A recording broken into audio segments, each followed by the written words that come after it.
Está con nosotros el ingeniero Roberto Aspiazu, el expresidente ejecutivo de la Cámara de Energía del Ecuador, otra de las personas conocedoras de esta área, a quien le vamos a consultar cómo mira la Cámara de Energía del Ecuador estas declaraciones, la posibilidad de cortes o al revés, la posibilidad de que el Ecuador pueda salir adelante sin cortes de energía eléctrica. Roberto, bienvenido. Gracias por la entrevista.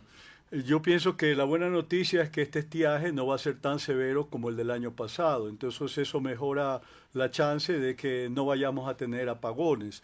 Recordar que SENACE en particular hace mes y medio habló de que el déficit estaba en 430 megavatios, pero desde luego a eso hay que añadirle los 241 de los contratos de Progen y Austral que sabemos bien andan con complicaciones.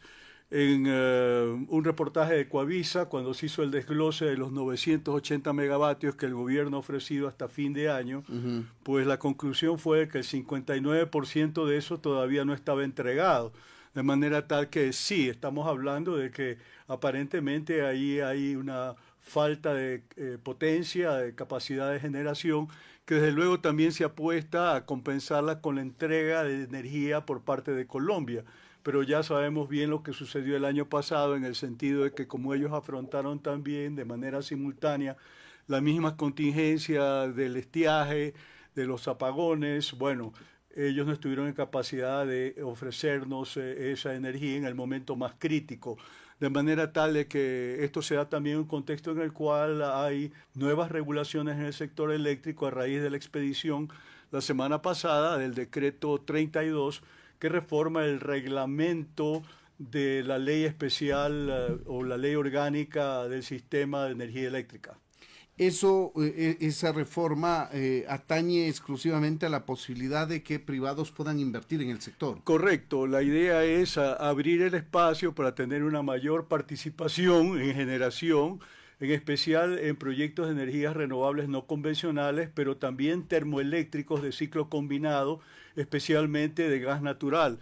La idea es que haya una transición de unos 3 años para efectos de que las nuevas unidades de termoelectricidad apunten a ser a gas natural porque es un combustible más limpio, más barato, más eficiente desde el punto de vista del funcionamiento de las turbinas, de manera tal de que en términos de política pública ese es un objetivo deseable. Es decir, se apunta, como decía, energías renovables no convencionales, principalmente pues fotovoltaicos, eólicos, biomasa, geotérmicos, pero también a que el parque termoeléctrico del país empiece una transición de ser básicamente a diésel y a fuel oil a gas natural. Eso es lo que tiene que hacer y en el marco de esa iniciativa se incluye este proyecto de Termomachala en donde se están refaccionando 3 unidades con la idea de tener 78 megas adicionales, pero esto va a tomar algún tiempo todavía. Seguro. Porque se requieren de facilidades adicionales para efectos de importar gas natural porque el país no ha desarrollado infraestructura portuaria para este propósito.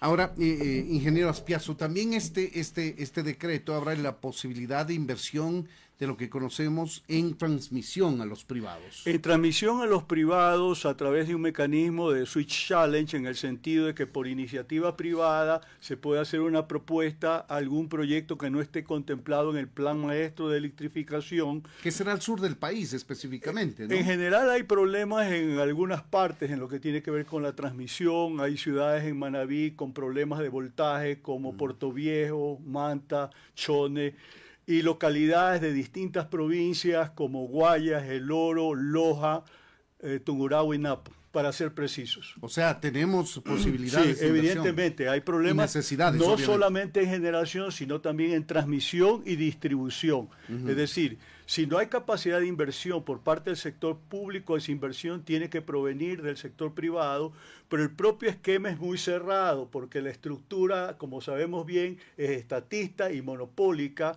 y desde luego la apertura tiene que darse de una manera ordenada, porque si abrimos el mercado a la libre competencia, seguramente eso va a significar el descalabro de las empresas públicas, que tampoco va en línea del interés del Estado ecuatoriano. Claro. Así que las cosas hay que hacerlas ordenadas y progresivamente. Claro que sí, son las 8:11. Estamos con Roberto Aspiazu, el expresidente ejecutivo de la Cámara de Energía del Ecuador. Analizamos el abastecimiento de generación eléctrica que necesita el país para salir de los baches de ausencia de lluvia, denominados como estiaje en el país. Yo quería agregar una cuestión que es importante para efectos del análisis, y es que en la regulación que acaba de salir también se dispone que los consumidores industriales de las categorías AB1, alto voltaje 1 y alto voltaje 2, en un plazo de 18 meses tienen que convertirse en autogeneradores. Pero el tema pasa por el hecho de que cuál va a ser el compromiso de la política pública para ayudar que esa industria que no tiene la capacidad para invertir con este propósito pueda hacerlo, para lo cual yo pienso que es importante, por ejemplo, establecer líneas de financiamiento que a largo plazo permitan que estos actores tengan la capacidad de adquirir esa condición de autogeneradores, porque finalmente el mensaje es, mira, si tú en 18 meses no tienes capacidad de generación y yo estoy con un problema de estiaje severo, yo te voy a poder desconectar. Esto ya se hizo en los apagones del año pasado. Con las mineras, por supuesto. Claro. Entre otras. Con las mineras y las acereras. Claro que sí, que son grandes consumidores de energía eléctrica.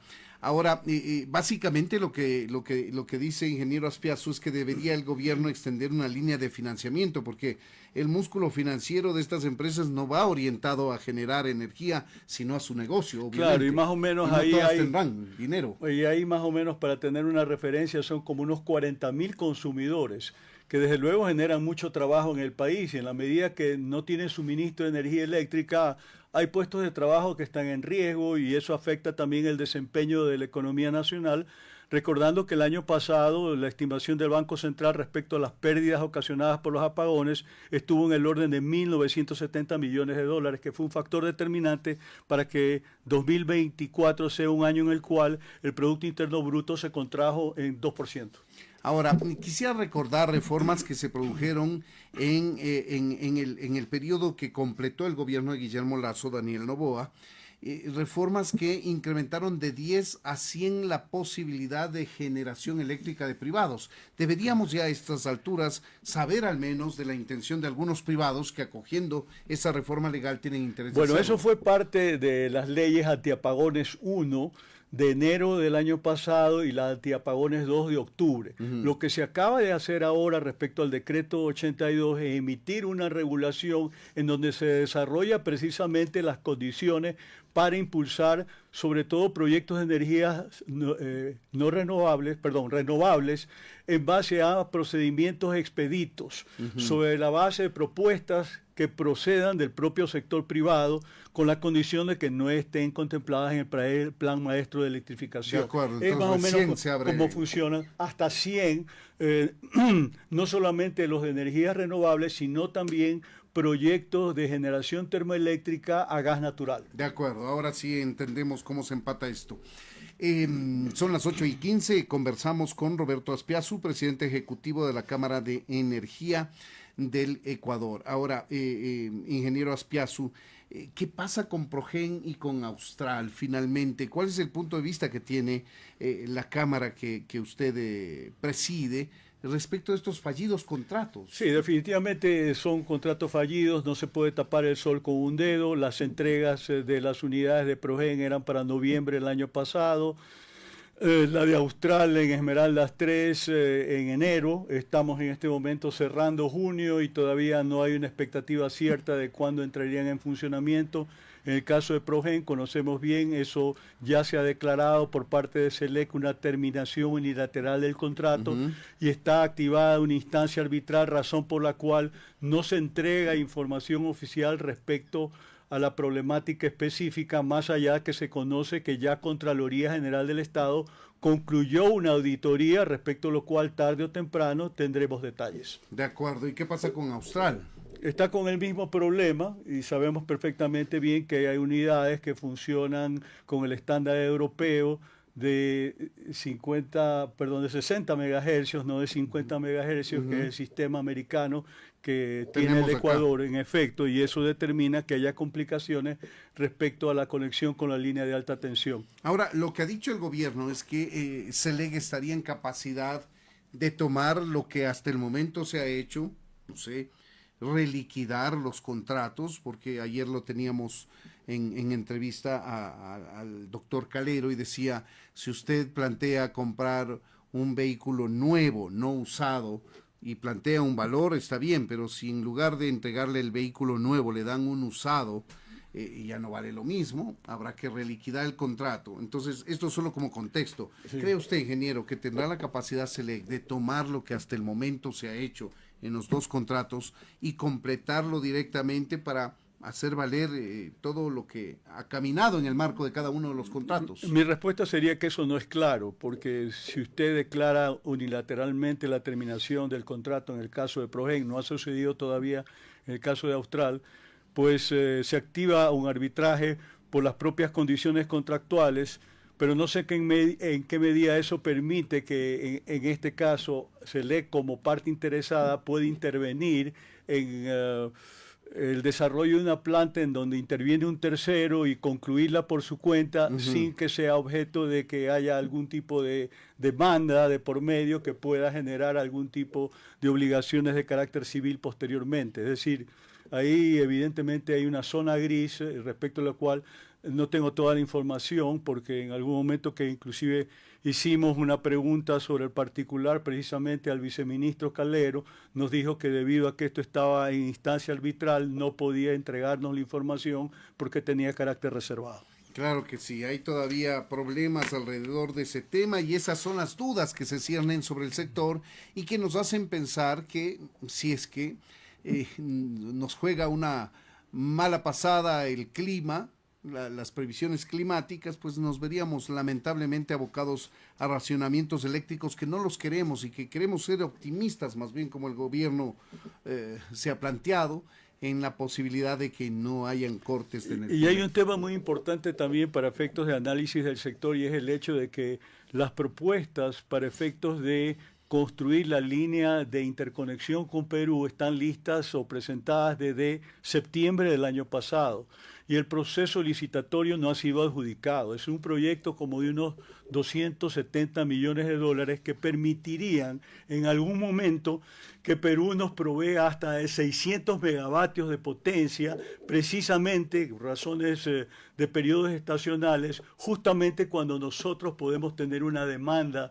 que satisfacer en nuestro periodo de estiaje que va de septiembre a marzo cada año. Y que hoy por hoy solamente podemos hacer eso y mirar hacia el norte, hacia Pero es Colombia. Importante destacar que ya Perú hace rato que adjudicó el contrato y ellos ya de modo propio han empezado a construir, pero nosotros tenemos el retardo. Así es, y habría que poner manos a la obra en el tema. Ahora, hablemos un poco de petróleo, ingeniero Aspiazu. Sí, con gusto. ¿Cómo mira el tema? Siempre se habla de la posibilidad de el incremento de la producción, es la meta. En el gobierno de Guillermo Lasso se hablaba de duplicar la producción que bordeaba los 500,000 barriles diarios, aproximarnos a 1 millón, pero no fue más que una quimera eso. Sí, no, y efectivamente en el plan de inversiones presentado en enero del presente año se apuntaba a incrementar la producción en 2025 en 100,000 barriles. Pero hay atraso en lo que se refiere a la renovación de 10 contratos que están a cargo de Petroecuador, otros 7 bajo responsabilidad del Ministerio de Energía y Minas, y yo diría que en conjunto representa una inversión de 1.200, 1.300 millones de dólares, es muchísimo, que eso finalmente marcaría la diferencia entre tener incremento o no de la producción, que por lo menos pensaría yo que este año no se va a dar. ¿Por qué no se lo hace? Porque finalmente hay muchas trabas burocráticas, hay el hecho de que, por ejemplo, en Petroecuador se negocia individualmente cada bloque que le denominan activo con las contrapartes interesadas que ya han tenido contrato y han venido coadyuvando como operadores. Y finalmente, como ha habido mucha inestabilidad en los mandos, en las autoridades de Petroecuador, esos procesos no han tenido continuidad. Entonces, yo diría que en este momento la mayoría ya se encuentran avanzados, como uno de Schlumberger en Shushufindi, que significa una inversión de $600 millones, otro de Igapó, de Halliburton, que son otros 200 millones, o sea, solamente en 2 contratos hay como $800 millones. Entonces, evidentemente eso es lo que está llamado en este momento a marcar la diferencia, porque finalmente lo que hay que hacer es recuperación secundaria. En este país los campos son viejos, pero prácticamente no se ha hecho inversión en recuperación secundaria, esa es la realidad, ¿no? De manera tal que pensaría que ese es el desafío corto plazo y la expectativa del gobierno. Ayer tuvimos oportunidad de conversar con el viceministro Guillermo Ferreira, es aumentar entre 100 y 150 mil barriles por día hasta final de 2026. Creo que si las cosas se hacen rápido y se superan estas trabas, en el caso, por ejemplo, de los contratos del Ministerio de Energía y Minas, el principal cuello de botella es que se requiere un informe de sostenibilidad fiscal por parte del Ministerio de Economía y Finanzas, y estas autorizaciones, que realmente deberían ser como una suerte de checklist, porque son 16 o 17 aspectos muy puntuales en base a un formato que deberían resolverse en pocas semanas, toman años, esto toma más de un año un informe de sostenibilidad fiscal. Entonces, verdaderamente es algo que tenemos que considerar y desde luego ponerlo sobre la mesa para que desde el punto de vista de las autoridades reaccionen y solucionen un problema que no es pues imposible resolverlo. Por supuesto que sí. ¿Qué pasa con el campo Sacha, que tuvo un intento de negociación? Lamentablemente el momento en el que se lo hizo no era el más adecuado, se politizó el tema. Me refiero a la entrega para la explotación privada del campo Sacha, con un premio por adelantado de $1.500 millones. Yo creo que la decisión de avanzar en esa dirección está dada, y con muchos los contactos que se vienen haciendo a nivel internacional, con los viajes que viene realizando el presidente Noboa en este momento en China, apuntan en esa dirección en base a acuerdos que se puede hacer con empresas estatales, toda vez que la ley permite llegar a fórmulas de asociación que son bastante más rápidas que a través de procesos casi licitatorios con que son estatales. Es lo que permite la ley, de manera tal que no solamente con China en un momento determinado, sino también ha habido contactos recientemente con Emiratos Árabes Unidos, en particular a la empresa estatal emiratí. Se le propuso que se haga cargo del desarrollo de los campos del Golfo de Guayaquil, ¿no? Más allá de que la decisión política en este momento es que Campo Amistad en particular, que es parte del bloque C, el bloque C es más grande que Campo Amistad, pero digo, al menos Campo Amistad se mantenga bajo la operación de Petroecuador, y están trayendo una perforadora de China para efectos de hacer nuevos pozos exploratorios para tener mayor información que permita incrementar significativamente la producción de ese campo. Pero eso es con inversión estatal. Es con inversión de Petroecuador, correcto, y también están contratando servicios de lo que denominan jackup, que es para efectos de mejoración de los pozos que actualmente tienen, para tratar de aumentar la producción, porque es una producción que se estimó que debería estar en un pico de 90 millones de pies cúbicos al día, y en este momento está alrededor de 20, y esa capacidad es insuficiente para abastecer a Termomachala. Ese es el desafío, a Termomachala y también a la industria cerámica de Cuenca. Claro que sí. Ahora, en el otro lado, mientras buscamos incrementar la producción, tenemos el tema de la consulta popular y el ITT, que tiene que irse cerrando paulatinamente. De hecho, hay un programa que tiene el gobierno para ir por fases cumpliendo esta decisión ciudadana. Sí, pero yo creo que tarde o temprano, en la medida que las circunstancias políticas lo permitan, esto tiene que ser replanteado. La consulta popular jamás debió ser de ámbito nacional, sino en el peor de los casos local, Eso por lo menos lo reconoce mucha gente con la que yo he hablado. Esto tuvo un sesgo político porque esto coincidió, recordemos bien, con la muerte cruzada ¿Cómo no? en agosto de 2023 y el propio elector a nivel nacional no sabía por qué era convocada para votar alrededor de cerrar o no el ITT, con la particularidad de que como consecuencia de seguir un procedimiento constitucional específico se autorizó la exploración y explotación del campo ITT en su momento, que arrancó allá por 2017. Recordemos que la pregunta de la consulta popular se formuló en 2011 y nos llevaron a votar en la consulta con esa pregunta vieja. Así es. Frente a una nueva realidad donde se habían desarrollado 7 plataformas en ITT que ahora toca desmontarlas con un costo que no tenemos capacidad de asumir. Son 1.400 millones de dólares que hay que invertir solamente para este efecto y sacrificar la recuperación de 800 millones de barriles de petróleo que significan un activo para el país que podría utilizarse para servicios de educación, salud, infraestructura. Claro, y mirado esto desde afuera no entienden qué es lo que pasa en el Ecuador, ¿no? En una consulta popular los propios ciudadanos decidimos que se debe dejar de explotar el crudo que en su momento supuso la inversión de ingentes recursos para sacar el crudo. Además, sacrificar la producción, digamos, por redondear números, 58.000 barriles por día, que ahora son menos, cuando la producción mundial entre el año pasado y este año ha aumentado en 3 millones de barriles. Entonces, realmente, ¿cuál va a ser la contribución para la descarbonización del mundo? No va por ahí, ¿no? No va por ahí. Evidentemente no va por ahí. Es un sinsentido por todo concepto. Y creo que en algún momento el propio gobierno tiene que hacer una reflexión, abrir un espacio de diálogo con la Corte Constitucional y llegar a un acuerdo sobre hacer una consulta en el lugar que, como sabemos perfectamente bien, pues ganó la posición contraria a cerrar el campo. Por supuesto que sí, por todo lo que ha significado la presencia de la explotación y porque mueve la economía local también de una manera determinante. Así es, y que lo sienten de una manera más cercana a los habitantes del sector.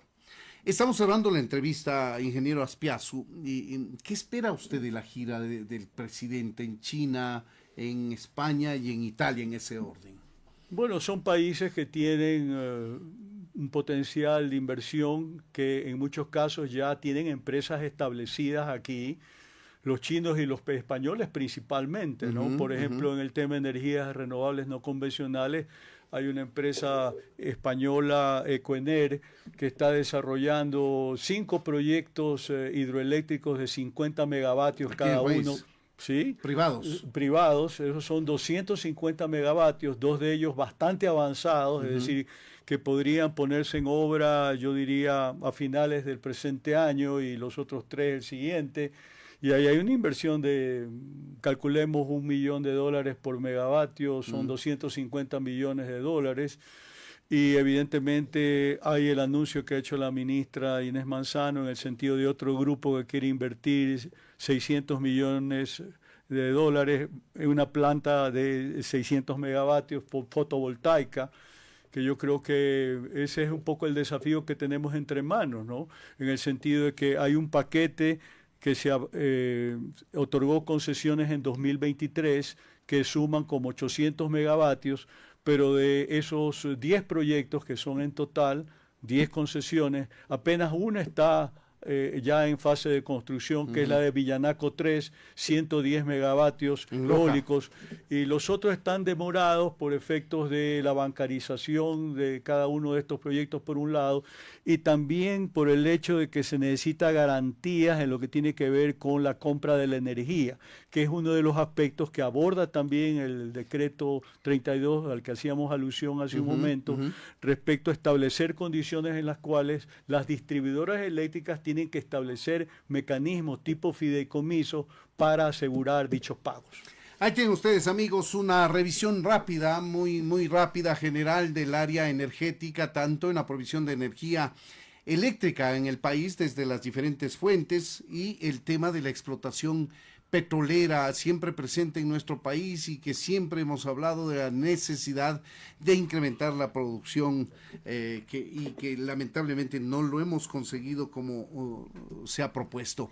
Queremos agradecer al ingeniero Roberto Aspiazu, el expresidente ejecutivo de la Cámara de Energía del Ecuador. Roberto, muchas gracias por Gracias, Freddy, por invitarme.